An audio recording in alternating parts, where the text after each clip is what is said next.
Hello guys, කොහොමද ඔයාලට?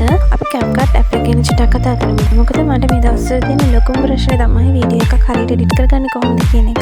CapCut use කරලා වීඩියෝ එඩිට් කරපු හැමෝම දන්නවා මේ වෙනකොට CapCut එකේ ගොඩක් ප්‍රශ්න තියෙනවා කියලා. CapCut එක වීඩියෝ එකක් එඩිට් කරගන්න පුළුවන් හැම පාසකමම ෆ්‍රී දීලා තිබුණා. දැන් මේ වෙනකොට ඒ කිසිම දෙයක් ෆ්‍රී දෙන්නේ නැහැ. වීඩියෝ එකක් එඩිට් කරද්දී අපිට ඕන වෙන video filters, voice effects, stickers, fonts, transition ඒ හැම දෙයක්ම දැන් buy කරන්න වෙලා තියෙන්නේ. ඒක මට විතරක් තියෙන ප්‍රශ්නයක් නෙමෙයි. CapCut app එක use කරලා වීඩියෝ එඩිට් කරපු හැමෝටම තියෙන ප්‍රශ්නයක්. ඉතින් මේ ප්‍රශ්නෙට ගොඩක් අය මේ වෙනකොට solutions හොයාගෙන නැති, හොයාගත්ත නැති අයත් ඇති. මටත් මේ ප්‍රශ්නේ ආපු වෙලාවේ මම YouTube search කරලා බැලුවා CapCut එක වගේම තව use කරන්න පුළුවන් apps මොනවද තියෙන්නේ කියලා. එහෙම හොයාගෙන යනකොට හම්බ වෙච්ච app එකක් තමයි Node Video කියන්නේ. මම ඒක install කරගෙන බැලුවා. ඒකෙන් නම් ඇත්තටම වීඩියෝ එඩිට් කරන්න හරිම අමාරුයි. ඒක ඊට පස්සේ හම්බුණා VN කියලා app එකක්. ඒක නම් ළමයි CapCut app එක වගේමයි. හැබැයි ඒකෙත් පොඩි ප්‍රශ්නයක් තියෙනවා. voice වලට effect එකක් දාන්න බෑ. original voice එකම තමයි අපිට වීඩියෝ එකට add කරන්න වෙන්නේ. ඉතින් මේ ප්‍රශ්න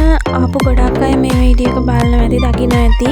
CapCut app එක වගේම වීඩියෝ එඩිට් කරන්න පුළුවන් app එකක් හම්බුන කවුරු හරි ඉන්නවා නම් මේ වීඩියෝ එකේ යටින් කමෙන්ට් එකක් දාන්න. ඒක මට වගේම මේ ප්‍රශ්නෙට මුහුණ දුන්න සොලියුෂන් එකක් හම්බුනේ නැති හැම කෙනෙක්ටම ගොඩක් ප්‍රයෝජනවත් වෙයි.